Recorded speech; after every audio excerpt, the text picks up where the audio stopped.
ॐ स्थापकाय च धर्मस्य सर्वधर्मान् स्वरूपिणे अवतारवरिष्ठाय रामकृष्णाय ते। तो हमरा ये जो जिस सॉफ्टवेयर में ये डेटा एंट्री वगैरह की है, तो मैं इसको ऑनलाइन करने का प्रयास कर रहा हूँ। आज सुबह कर रहा था, किंतु पता नहीं अभी ये सॉफ्टवेयर एक तो बहुत पुराना है, और फिर बहुत दिन हो गए कि मैंने इसको यूज़ नहीं किया है, क्योंकि राजकोट में आखिर आखिर में मैं इतना बिजी था कि इसके ऊपर मैं काम करने का मौका ही नहीं मिला। तो फिर से मैं आज फिर से ट्राई करूँगा दोपहर को। यदि ये एक्टिवेट हो जाता है तो प्रत्येक आइटम के ऊपर में क्लिक करने से ज़्यादा डिटेल दिखाई देगी, और उसमें और भी बहुत सारे फीचर है, वो मैं स्क्रीन शेयर करके दिखाऊंगा। तो खैर अभी तक तो हमारे हम सामने ये क्रोनोलॉजी है, और क्रोनोलॉजी में हम पहुँचे हैं कि जिस तरह से स्वामी जी अमेरिका आए, फिर अमेरिका में भी देखिए कि स्वामी जी के जीवन के कुछ कुछ पीरियड्स थे। सर्वप्रथम तो शिकागो पार्लियामेंट, उससे भी पहले शिकागो पार्लियामेंट ऑफ रिलीजन से भी पहले जो एक छोटा सा फेज था, जहाँ पे वो ईस्ट कोस्ट पे गए थे, क्योंकि पार्लियामेंट ऑफ रिलीजन शुरू होने में देरी थी और स्वामी जी के पास में इतने पैसे नहीं थे कि शिकागो जैसे महंगे शहर में वो रहे। तो वहाँ पे जो गए ईस्ट कोस्ट पे, बोस्टन, एनिस्क्वेम वगैरह, तो उससे ये सबसे बड़ा फ़ायदा हुआ कि स्वामी जी बहुत इजीली अमेरिकन एक्सेंट पिकअप कर लिए, और अमेरिकन फ्रेज, अमेरिकन एक्सेंट, जो लोग अंग्रेजी ठीक ठीक जानते हैं उनको पता है कि कितना डिफरेंस होता है ब्रिटिश एक्सेंट और अमेरिकन एक्सेंट में। तो जो लोग ये सब डिफरेंस पहचानते हैं वे लोग इमीडिएटली कह लेंगे कि अरे ये ब्रिटिश स्पीकर यहाँ अमेरिका में क्या कर रहा है। ये हम दोनों में थोड़ा सा अनबनाव था, तो Swami ji easily American accent pickup कर लिए, वर्ल्ड पार्लियामेंट ऑफ रिलीजन में गए, और उसके बाद वाला जो पीरियड था साइक्लोनिक मॉन्क, ये जो मिड वेस्टर्न और सदर्न स्टेट्स, ये सदर्न स्टेट यानी कि ये सब कैरोलिना और ये जॉर्जिया वगैरह, तो वहाँ की टूर तो उन्होंने की, किंतु एक बात है कि वो सब बड़े ही कंजर्वेटिव जगह है। वहाँ पे इजीली, हालांकि वे लोग नोवेल्टी के रूप में स्वामी जी को स्वीकार तो करेंगे, किंतु स्वामी जी के मैसेज के आधार पर, वेदांत के जो प्रिंसिपल्स है, वैल्यूज़ है, उसके आधार पर अपना जीवन कितना मॉडिफाई करेंगे, अपना जीवन कितना उसके भीतर में डालेंगे, साधन भजन करेंगे, इसका तो कोई ठीक नहीं है। वे लोग तो वहाँ पे ऐसा कुछ करने नहीं वाले थे, स्वामी जी को एज ए नोवेल्टी देखते थे। तो फिर स्वामी जी ने ठीक किया, न्यूयॉर्क में रुकते हैं, न्यूयॉर्क में रुक करके कुछ ऐसे क्लोज डिसाइपल्स को रेडी किया जाए जो कि उनकी बात सुने और उनके कहे अनुसार अपने जीवन को पूरा ट्रांसफॉर्म करें।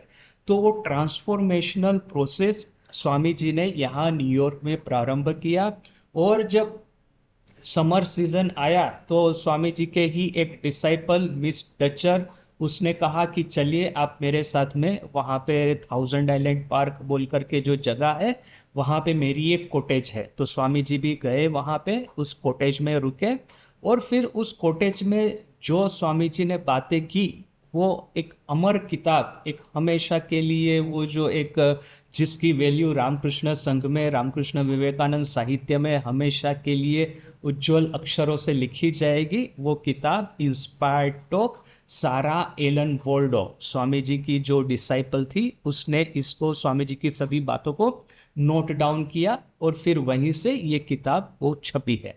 और वही थाउजेंड आइलैंड पार्क में और एक इम्पोर्टेंट घटना थी कि ये क्रिस्टिन ग्रीनस्टीडर, जिसको कि बाद में हम लोग सिस्टर क्रिस्टिन या तो भगिनी क्रिस्टिन के नाम से पुकारते हैं, वो जो कि बाद में भारत में स्वामी जी के साथ में आई थी, जैसे कि सिस्टर निवेदिता थी, तो वैसे ही ये सिस्टर क्रिस्टिन और एक डिसाइपल मेरी फंकी, ये दो स्वामी जी को सर्वप्रथम दर्शन करने के लिए वहाँ पे आए थे। थाउजेंड आइलैंड पार्क की उस कॉटेज में वे लोग जा रहे थे, रास्ता बहुत दूर था, बहुत रात हो गई थी, वो कॉटेज पे पहुँचे, दरवाज़ा खटखटाया, कहा कि स्वामी जी को मिलने के लिए आए हैं। तो ये जो उनका डिवोशन था वो स्वामी जी को इतना वो अच्छा लगा कि वैसे तो स्वामी जी बड़ा सोच समझ करके लोगों को दीक्षा देते हैं, किंतु इन दोनों को उन्होंने इमीडिएटली दीक्षा दे दी थी, दीक्षा देने के लिए वो तैयार हो गए थे। और यही क्रिस्टिन सिस्टर क्रिस्टिन की एक सुंदर एक रेमिनिसेंस है कि वे लोग एक बार सुबह को मॉर्निंग वॉक के लिए निकले थे। सुबह ना कि कौन सा टाइम था, मोर एक टहलने के लिए, वॉकिंग करने के लिए निकले थे। तो उस समय इनके पास में छाता भी था, सब कुछ था। एकाएक बारिश होने लगी। अच्छा, सबसे पहले तो एक पेड़ के नीचे में बैठे, स्वामी जी ने कहा चलो ध्यान करते हैं। बोल करके स्वामी जी तो ध्यान में ऐसे मग्न हो गए कि जब बारिश चालू हुई तो उनको ये ख्याल ही नहीं है कि वो पूरे भीग रहे हैं। वो जो स्वामी जी की जो फेमस इंसिडेंट है दक्षिणेश्वर में, गिरीश घोष ने देखा कि स्वामी जी मच्छरों से इतना घिरे हुए हैं जैसे कि पूरे काले कलर का ब्लैंकेट पहना हो। तो यहाँ पे भी बारिश हो रही है, स्वामी जी को तनिक भर अंदाज नहीं है कि वो पूरे भीग रहे हैं। ये वो सिस्टर क्रिस्टीन उनके सर के ऊपर में छाता रख के खड़ी हुई है, बैठी हुई है, किंतु बस वही कैसे भी करके स्वामी जी को बारिश से बचा रही है। किंतु स्वामी जी ऐसे जैसे कि गहन वो ध्यान में चले गए कि जैसे कि समाधि में ही चले गए थे। तो स्वामी जी के जीवन में जो रेयर कुछ इंसिडेंट्स है, समाधि के इंस्टेंसेस है, उसमें से ये एक है कि थाउजेंड आइलैंड पार्क में उनको समाधि हुई थी। तो उसके बाद में जब वो न्यूयॉर्क वापस आए तो फिर उन्होंने एक बात सोची कि क्यों नहीं अभी यूरोप जाया जाए। यूरोप जाने के लिए उनके पास में दो ये थे, माने रीज़न थे, कारण थे। सर्वप्रथम तो बेटी और ये फ्रांसिस लेगेट, इन दोनों का विवाह होने वाला था। कल हमने देखा कि किस तरह से बेटी स्टर्जिस और ये जोसेफाइन मैक्लाउड स्वामी जी के पास आए थे, स्वामी जी के पास में आते थे प्रतिदिन। और फिर इनके साथ साथ में ही जो बेटी का फियांसे था फ्रांसिस, वो भी आया। और फिर फ्रांसिस लेगेट स्वामी जी को लेकर के अपना वो जो फार्म हाउस है रिजली मैनर, वहाँ पे लेके गया था। तो ये तीनों स्वामी जी के लाइफ लॉन्ग डिसाइपल होने वाले थे।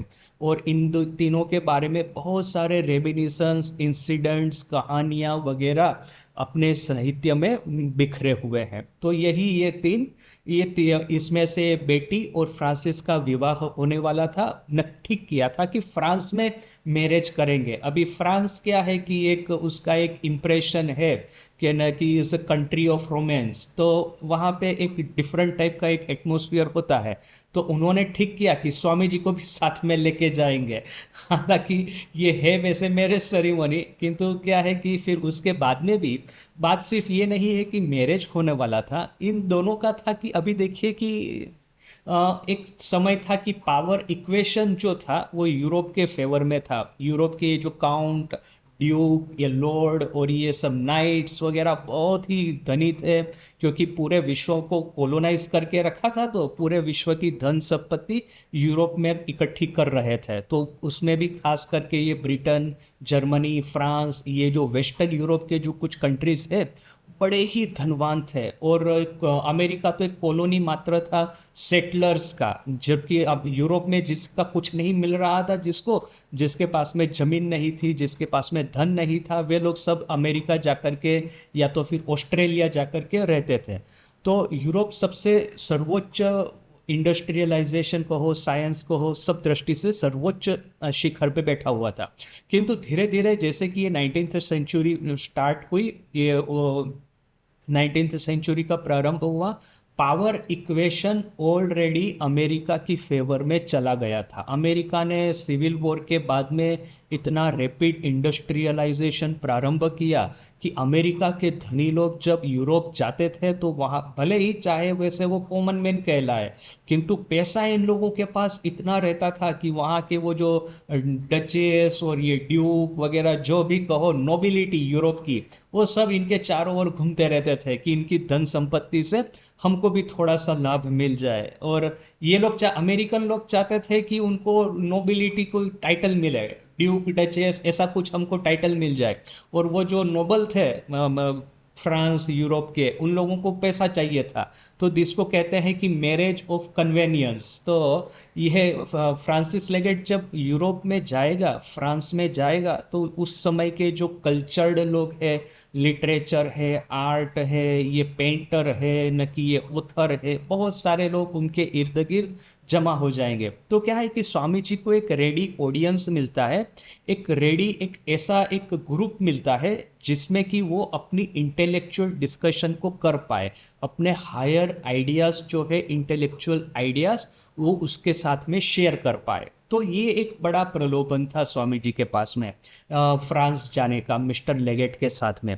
और दूसरा एक रीज़न था कि हमको पता है कि ईटी स्टर्डी, वो जो ब्रिटिश नागरिक था, वो हिमालय गया था, वहाँ पे कुछ उसके मन में था कि वो हिंदू उसके अनुसार वो तपस्या करे, हिंदू धर्म के अनुसार जो कुछ भी उसके मन में होंगे कुछ आइडियाज़। ये थियोसॉफिकल सोसाइटी ने बहुत सारे हिंदुइज़्म और ये बुद्धिज़्म के बारे में उलट पुलट आइडियाज़ सब स्प्रेड करके रखे थे कि यहाँ पे चमत्कार होते हैं, महात्मा होते हैं, मिरेक्युलस पावर होते हैं। तो अभी क्रिश्चियनिटी में वैसे भी दम नहीं रहा था, तो लोग ऐसा कुछ मिरेक्युलस ऑल्टरनेट खोजते थे, मिस्टिकल एलिमेंट जिनको कि चाहिए था। तो ये लोग सब इस तरह से थियोसॉफिकल सोसाइटी न कि इन सब से प्रभावित होकर के इंडिया जाते थे, हिमालय में किसी योगी को खोजते थे कि न कि कुछ मिरेक्युलस पावर मिल जाए, न कि कुछ मिल जाए वहाँ पे।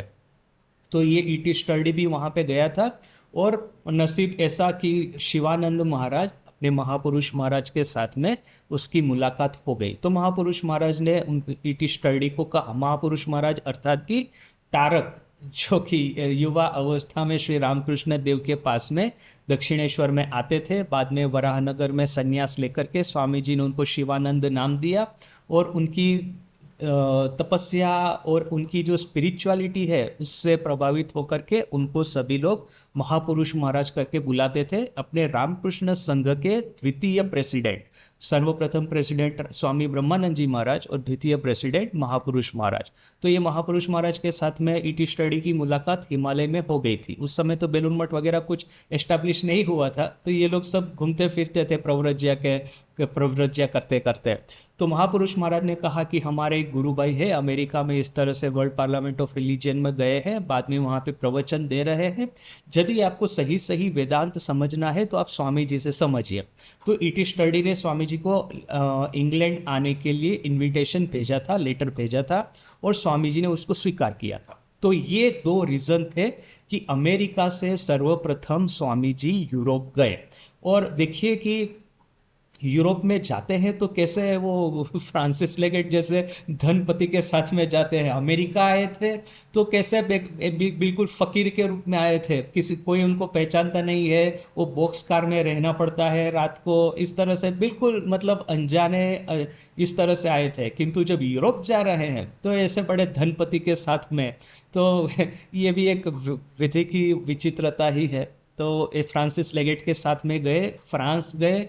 फ्रांस में बहुत सारे ऐसे आर्टिस्ट हैं, लिबरल है, जो कि इंटेलेक्चुअल है, उन लोगों के साथ में उन्होंने बात तो की, किंतु फिर आखिर में स्वामी जी ने जो आखिरी मंतव्य था स्वामी जी का इन लोगों के बारे में, वो ऐसा है कि ये लोग वैसे बातें तो बहुत अच्छी अच्छी करते हैं, चमत्कारिक सब बातें करते हैं, मतलब इंटेलेक्चुअल स्पार्क जिसको कहते हैं, इनकी बातों में इतना सारा होता है कि सर्वप्रथम तो आदमी इनसे बड़ा ही प्रभावित हो जाएगा।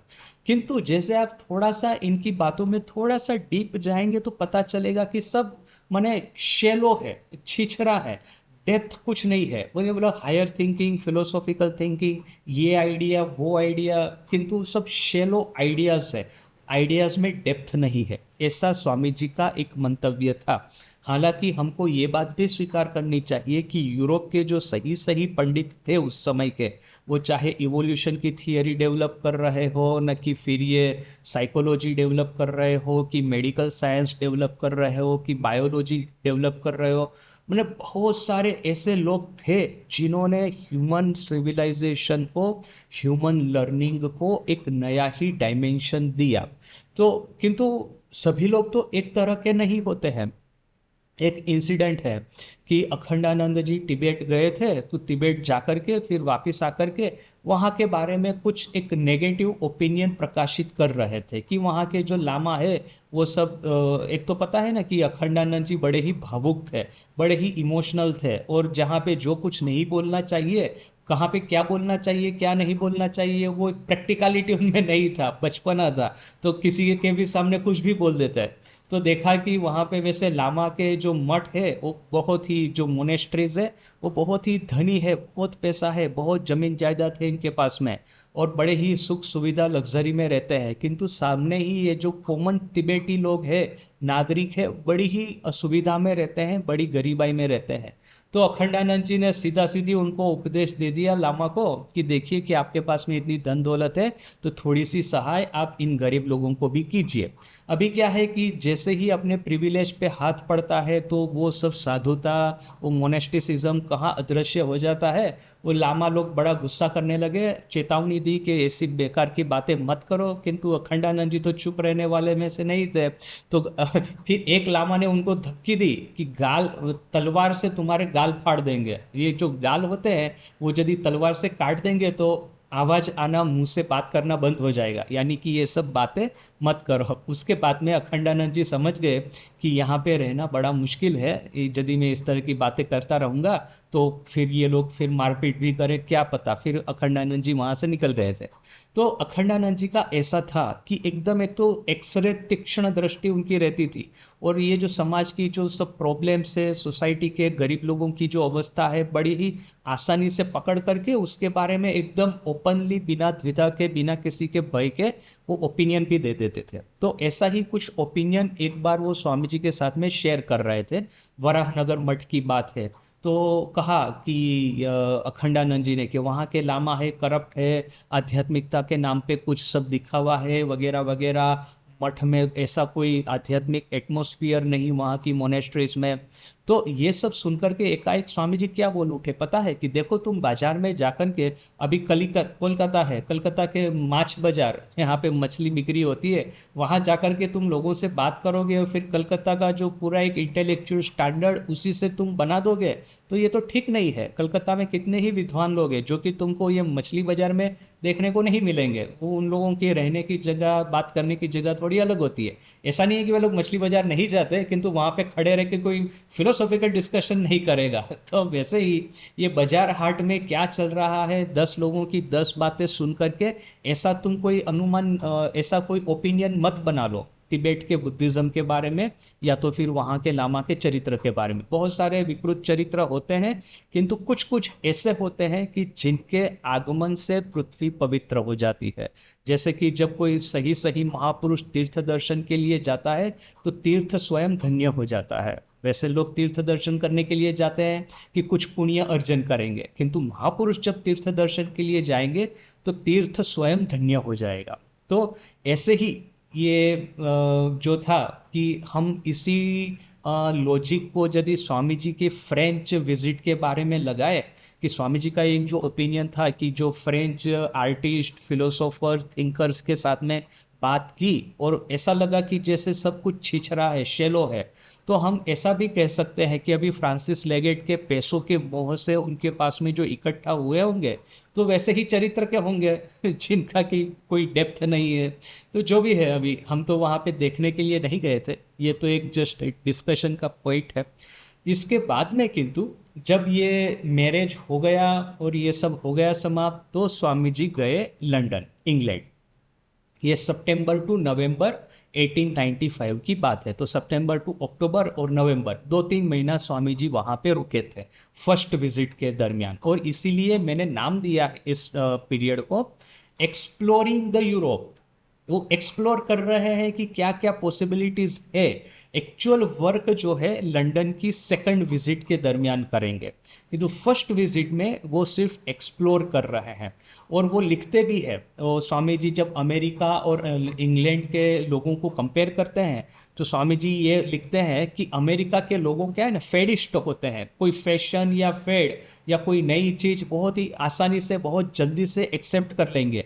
उनका माइंड ओपन रहता है नई नई चीज़ों को एक्सेप्ट करने के लिए, किंतु फिर डेप्थ नहीं रहता। वो हमेशा लोग कोई कौन सी नई चीज़ है उसके पीछे में दौड़ो। अभी आज स्वामी जी नए हैं, नोवेल्टी है तो स्वामी जी के पीछे दौड़ते हैं, कल कुछ दूसरा नोवेल्टी आ गया तो उनके पीछे दौड़ना शुरू कर दो। वो जो एक डेडिकेशन होना चाहिए किसी एक कोर्स के ऊपर में, किसी एक आइडियोलॉजी के ऊपर में, आइडियल के ऊपर में, ऐसा बहुत सारे लोगों में नहीं दिखता। जबकि ब्रिटेन में है कि लोग बड़ा ही धीरे धीरे करके आपको एक्सेप्ट करेंगे। अमेरिका की तरह वो sisters and brothers of London या इंग्लैंड ऐसा कुछ बोलने से ये लोग मोहित नहीं हो जाने वाले।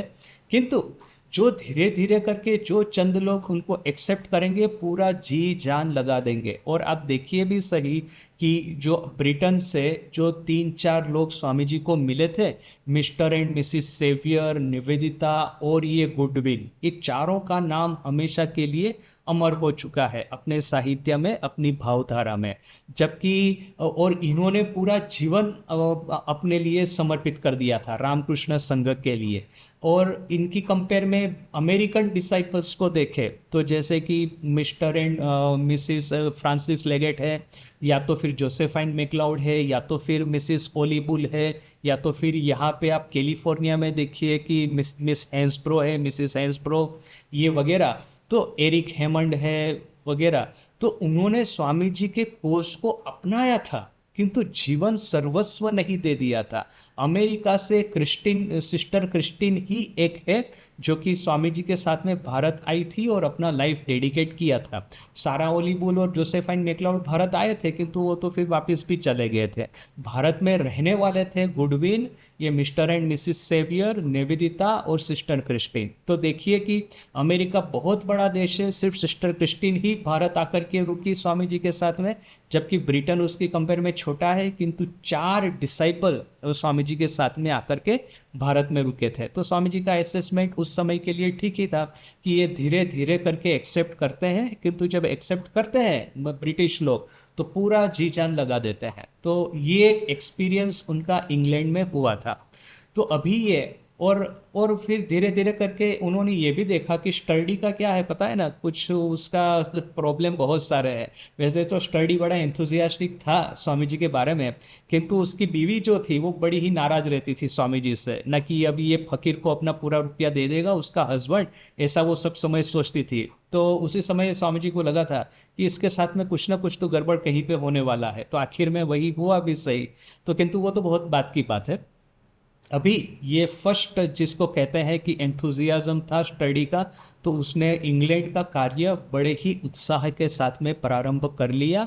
ये जो नारद भक्ति सूत्र जो ट्रांसलेट कर रहा था उसको पब्लिश भी किया, दूसरी भी किताबें स्वामी जी की सहाय से पब्लिश किया था, उन्हें ट्रांसलेट किया था, और दूसरी भी किताबों को ट्रांसलेट करने वाला था। इसलिए स्वामी जी अपने गुरु भाइयों को बार बार लेटर लिख करके बोलते हैं कि तुम में से कोई यहाँ पे आओ, शरद महाराज, शशि महाराज, या तो फिर ये काली महाराज, आखिर में तुम में से कोई तो यहाँ पे आओ, जिससे कि क्या होगा कि इसका कार्य आगे बढ़े ट्रांसलेशन का। और तुम लोगों को कोई बहुत बड़ा प्रवचन देकर के इधर उधर घूमने की ज़रूरत नहीं है, जैसे कि मैंने किया, पूरे वर्ल्ड में रेवोल्यूशन ला देना, ऐसा तुमको नहीं करना है। बस इसके साथ में रहना है शांति से, और थोड़ा बहुत ट्रांसलेशन करना है। यदि तुम लोग इतना भी नहीं कर पाओगे तो कैसे चलेगा काम, ऐसा हो स्वामी जी ऐसा डांटते थे। तो आखिर में आई थिंक शरद महाराज वहाँ से निकले थे। तो किंतु स्वामी जी के आने के बाद की बात, स्वामी जी तब तक अमेरिका जाने के लिए निकल चुके थे।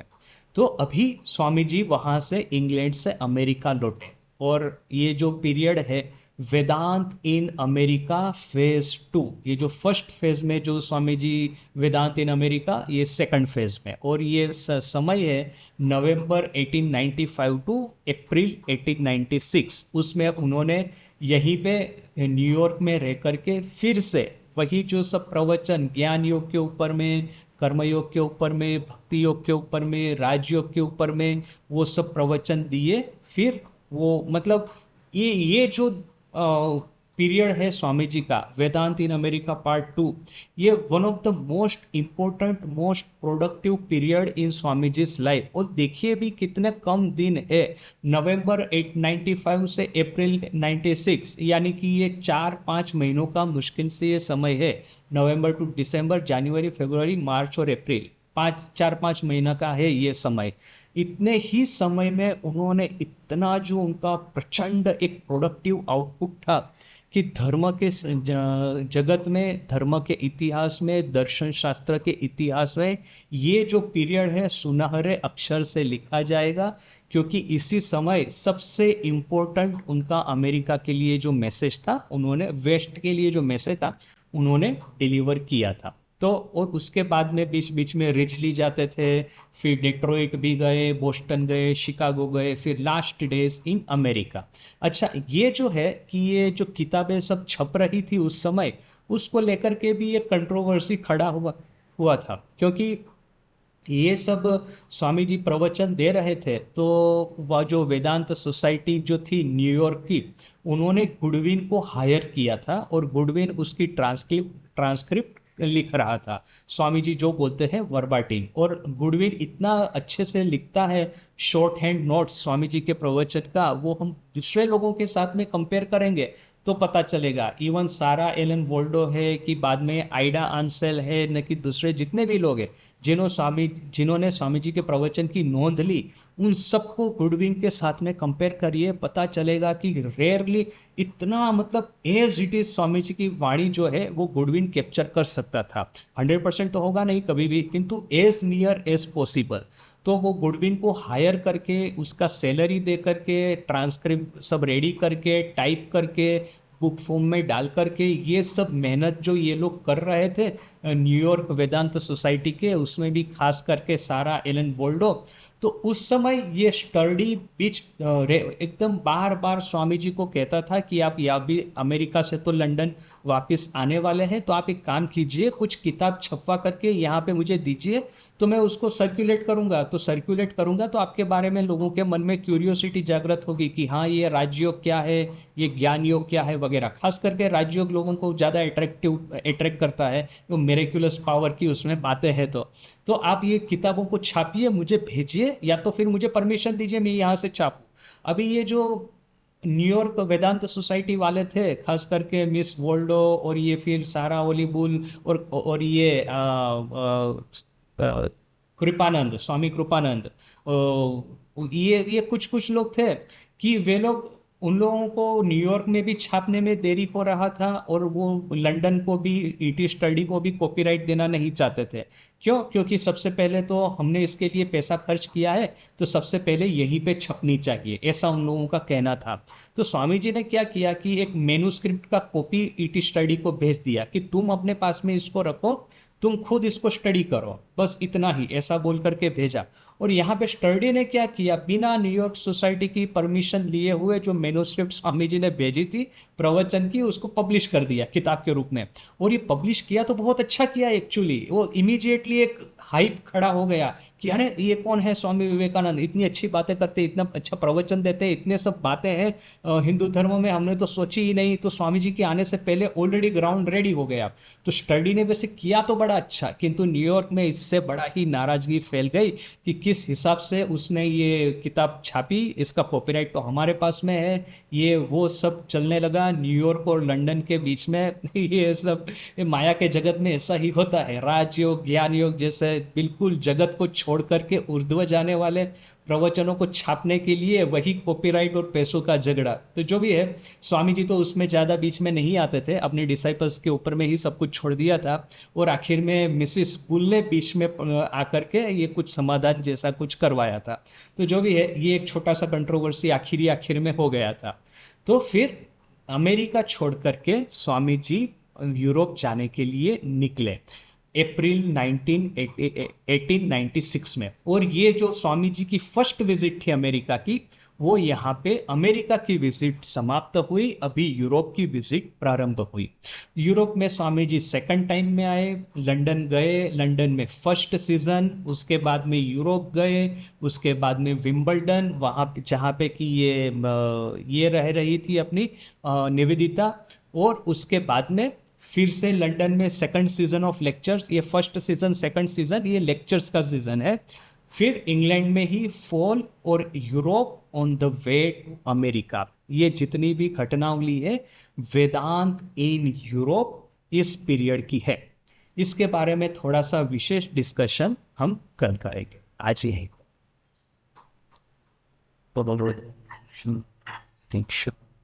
दीक्षा देवी हरि प्रसन्न श्री राम कृष्ण। और देखिए, स्वामी जी के जाने के बाद में ना दो बड़ी ही दुर्घटना यूरोप और अमेरिका के साथ में हो गई थी। फर्स्ट वर्ल्ड वॉर और सेकंड वर्ल्ड वॉर। उसमें जो परिस्थिति थी उसमें कुछ भी सोचने का कुछ संभावना ही नहीं था। तो अभी स्वामी जी ने खुद ने देख लिया था कि Europe is sitting on A powder cake, माने बहुत बड़े गोले बारूद के ऊपर में बैठा है, विस्फोट कभी भी होने वाला है। तो जब तक वो विस्फोट चल रहा था, अनफॉर्चुनेटली ये 1914 से जो स्टार्ट हुआ 1914, तो वहाँ से 1945 सेकंड वर्ल्ड वॉर समाप्त हुई।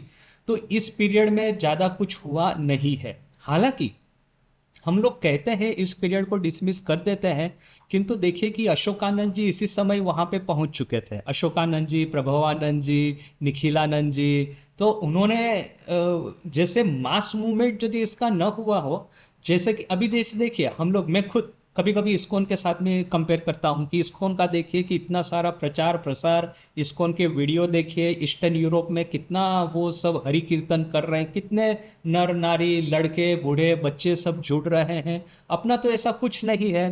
तो ये कंपैरिजन हम करेंगे तो थोड़ा सा डिसअपॉइंटमेंट अवश्य मिलेगा। किंतु साथ में ही देखिए कि अशोकानंद जी या प्रभवानंद जी खास करके, इन दोनों ने जो एक इंटेलेक्चुअल एक एक ग्रुप अपने आसपास में कलेक्ट किया था, उसका एक बहुत ही डीप इम्पैक्ट वहाँ के कल्चर में गया है। जैसे कि स्वामी जी के बारे में मेरी लुइस का कहना है कि स्वामी जी जब कैलिफोर्निया में लेक्चर दे रहे थे, तो उस समय ये जितने भी न्यू थॉट वाले जितने भी थे, मॉडर्न थिंकिंग वाले, वो सब फर्स्ट बेंच पे बैठ करके, फर्स्ट रो में बैठ करके पूरी नोंद ले रहे थे। फट फट करके अपनी नोट्स में सब नोट डाउन कर रहे थे डायरी में। और वही आइडियाज़ को बाद में ये जो मॉडर्न साइकोलॉजी है या मॉडर्न थियरी ऑफ एजुकेशन है, या तो जिसको जनरल मॉडर्निज्म कहा जाता है कैलिफोर्निया में, वो स्टार्ट हुआ था। तो मेरी दृष्टि से इस्कॉन के साथ में कंपेयर करने से हमको कोई लाभ नहीं होने वाला है। किंतु एक मास मूवमेंट उस समय भी नहीं था, अभी भी नहीं है। किंतु ये जो इंटेलेक्चुअल डेप्थ जो हमने अचीव की थी खास करके कैलिफोर्निया में, वो एक अद्भुत है। मैंने कैलिफोर्निया के बारे में काफ़ी सोचा है, ज्योत में आर्टिकल्स भी लिखे हैं। तो और स्वामी जी ने तो जो किया तो किया ही, किंतु खास करके प्रभवानंद जी और अशोकानंद जी, इन दोनों का जो इम्पैक्ट है, कल्चरल इम्पैक्ट, वो अभी प्रॉपरली मेजर नहीं हुआ है। बाद में जैसे ये सिलिकॉन वैली है, एरोस्पेस इंडस्ट्री है, वो जो सब डेवलप हुआ, इसके पीछे में एक लिबरल आउटलुक था। और America itself is a very Orthodox country. वहाँ पे तो स्वामी जी को बोला था वो जो इगरसोल ने कि स्वामी जी आप यदि 50 साल पहले यहाँ पे आते तो आपको पत्थर मार के लोग मार देते। इतना वो मैंने ऑर्थोडॉक्सी था वहाँ पे। तो ये जो लिबरल एटमोसफियर कैलिफोर्निया में खड़ा हुआ, और पूरे वर्ल्ड से हाई मतलब हाईएस्ट टैलेंट को जो वो लोग इनवाइट कर पाए, so that was result of वेदांतिक liberalism. तो ये एक हमको देखना होगा कि मास मूवमेंट नहीं रह करके कल्चरल इम्पैक्ट अपना कितना है, that we will have to see. Proper measurement करना बड़ा मुश्किल है। तो एक बात है, देखिए कि इसके बाद में ना, सेकंड वर्ल्ड वॉर के बाद में एक अमेरिका की भी एक पॉलिसी थी, वे लोग एशिया से माइग्रेशन वेलकम नहीं करते थे। तो 1960 में फिर वो उनका इमिग्रेशन एक्ट में कुछ चेंजेस हुआ, और इंडिया से वगैरह से इमिग्रेशन वे लोग वेलकम करना शुरू किए। तो ये अपने चेतनानंद जी है वगैरह, जो बाद की जो जनरेशन है, वो उसी समय फिर वहाँ पे उनका जाना संभव हो पाया। उससे पहले जाना भी बड़ा मुश्किल था। तो वो ये जो इमिग्रेशन एक्ट में जो सुधार हुआ, उसके बाद का आप देखेंगे कि आज के जितने भी नाम जो बड़े बड़े हैं, वो जो स्वाहानंद जी महाराज है वगैरह, वो सबका वहाँ पे जाना हुआ था। और फिर एक दूसरा एक बड़ा इवेंट हुआ था, वो जो काउंटर कल्चर मूवमेंट अमेरिका में खास करके, जिनको कि हम हिप्पी मूवमेंट कहते हैं इंडिया में, तो अमेरिका में कहते हैं काउंटर कल्चर। तो that was a rebellion of younger generation against ये वियतनाम में जो वॉर हो रहा था वगैरह, ये सिविल राइट्स मूवमेंट, ये जो मार्टिन ल्यूथर किंग वगैरह। तो एक पूरा काउंटर कल्चर मूवमेंट, इसका हमको बहुत फायदा हो गया। ये दो तीन चीजें इकट्ठा हो गई थी, ये जो इमिग्रेशन लॉ में थोड़ा सा लिबरलाइजेशन हुआ और ये काउंटर कल्चर मूवमेंट स्टार्ट हुई। ये जो मैं जिस आत्मरूपानंद जी के साथ में, जिनके साथ में मैं काम कर रहा था, इज वो काउंटर कल्चर की ही प्रोडक्ट है। और बड़ी ही यंग एज में वो घर छोड़ करके अपनी गंजेस मोनेस्ट्री है वहाँ पे, गंजेस बोल के एक सिटी है, टाउन, वहाँ पे अपनी एक मोनेस्ट्री है, तो वहाँ पे चले गए थे। तो वो उनके साथ में मेरी ये सब काफ़ी कुछ डिस्कशन होता था। वैसे मैंने भी काफ़ी कुछ पढ़ा भी है। मेरी वेदास इन अमेरिका, आपको यदि इसमें इंटरेस्ट है ना, दो तीन बहुत अच्छी सुंदर किताबें हैं कि ये जो मॉडर्न ईस्टर्न थॉट जो है ना, ईस्टर्न थॉट अमेरिका में कैसे डेवलप हुआ, मैं आपको उसकी भेजूंगा कॉपीज। बड़ी मैंने पढ़ने लायक किताबें हैं। और ये तो किताबें भी मैंने पढ़ी है और आत्मारूपानंद जी के साथ में काफ़ी डिस्कस भी हुआ। तो देखिए कि हम तीन फेज में इसको बांट देंगे। खास करके मैं अमेरिका की बात करता हूँ। एक तो स्वामी जी वाला फेज, उसके बाद में ये अशोकानंद जी, प्रभवानंद जी वाला फेज, और उसके बाद में ये जो इमिग्रेशन लॉ में जो फिर चेंजेस हुए और ये काउंटर कल्चर स्टार्ट हुआ तब का फेज।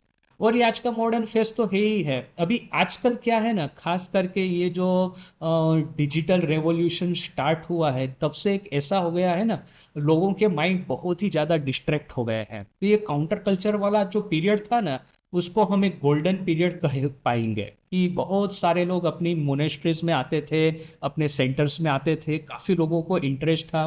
किंतु ये जो डिजिटल जब से कल्चर स्टार्ट हुआ है, सोशल मीडिया मोबाइल का युग, तब से किसी को ऐसा कुछ इंटरेस्ट ही नहीं है मैंने।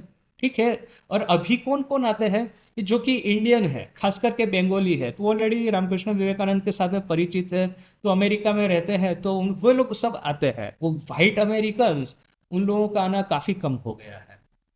तो दिस इज टुडेज कंडीशन। और लंदन का जहाँ तक बात है, स्वामी जी ने कहा कि लंदन में यदि वेदांत फैलेगा तो अमेरिका से भी ज़्यादा डीप इम्पैक्ट होगा, ऐसा स्वामी जी का कहना था। किंतु ऐसा कहीं हमको देखने में नहीं आया है, एटलीस्ट एज ऑफ टुडे। अभी तो अपने अनंत महाराज वहाँ पे है, तो उनके साथ में बातें होती रहती है मेरी। तो ऐसा कुछ नहीं है कि बहुत मतलब हमने इंटेलेक्चुअल या कल्चरल कुछ इम्पेक्ट किया हो। और दूसरा है कि ब्रिटेन का एक ये लीगेसी है ना कॉलोनियलिज्म का, तो वे लोग हमको सस्पिशन की दृष्टि से देखते हैं, हम लोग उनको सस्पिशन की दृष्टि से देखते हैं, भले ही चाहे वहाँ पे रहते हो। तो कुछ एक मामला थोड़ा सा वहाँ पे कुछ बन नहीं पाया है। तो अमेरिका में खास करके ये जो कैलिफोर्निया के जो दो ग्रेट स्वामी, इनका कंट्रीब्यूशन और ये काउंटर कल्चर के बाद का वो, ये दो पीरियड काफ़ी अच्छे रहे। अभी प्रेजेंट एज में अभी इंडिया में भी देखिए कहाँ लड़के लोग आते हैं अभी। जो बूढ़े बूढ़े हैं वही सब, मैं भी बूढ़ा हो गया अभी। मेरा थिंकिंग भी उसी समय का है। अभी एक लड़का यहाँ पे, किंतु देखिए कि ये लोग बड़े प्रैक्टिकल थे। उस दिन हमने देखा ना, ठाकुर कहते हैं कि ये खोलटा अर्थात कि आवरण का फोटो रखने से क्या होगा, फिर बाद में ही बात घुमा लेते हैं कि भक्त का हृदय है भगवान का बैठक खाना, यानी कि फोटो की पूजा तो करनी है, उसको बंद मत करना। तो देखिए कि स्वामी जी वैसे वेदांत की बातें तो बहुत की है, किंतु फिर दुर्गा पूजा का भी प्रारंभ किया उन्होंने बेलूर मठ में। और बंगाल में खास करके रामकृष्ण मिशन को स्वीकृति सबसे ज्यादा मिली है दुर्गा पूजा की वजह से। ऐसा मेरा एक थिंकिंग है, क्योंकि जैसे रिलीफ तो हमने बहुत किया, किंतु रिलीफ क्या है ना कि आपको ऐसे गुडविल देगा, किंतु ऐसे रिलीजियस ऑर्गेनाइजेशन के रूप में एस्टैब्लिश नहीं करेगा। वो एस्टैब्लिशमेंट हुआ है एक्चुअली दुर्गा पूजा की वजह से। सो ये लोग प्रैक्टिकल पढ़े थे। जितने थियोरेटिकल इतने प्रैक्टिकल भी थे।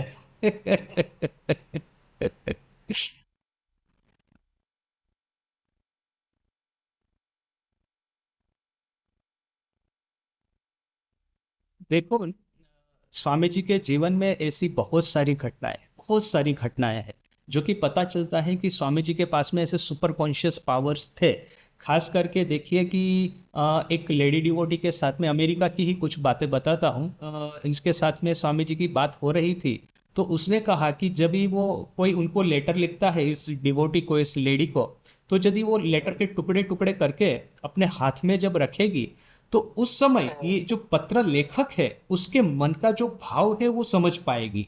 तो ये बात उसने स्वामी जी को कही कि क्या ये जो मेरे में जो ऐसा जो मुझे अनुभूति होती है वो सही है कि गलत है। स्वामी जी ने इमीडिएटली कहा कि मैं भी ऐसा कर सकता हूँ, किंतु ये सब चीजों का कभी भी दुरुपयोग नहीं करना है, लोगों के कल्याण के लिए ही करना है। तो इसलिए स्वामी जी ने स्वीकार किया कि पत्र लेखक के मन का भाव वो पकड़ पा सकते हैं।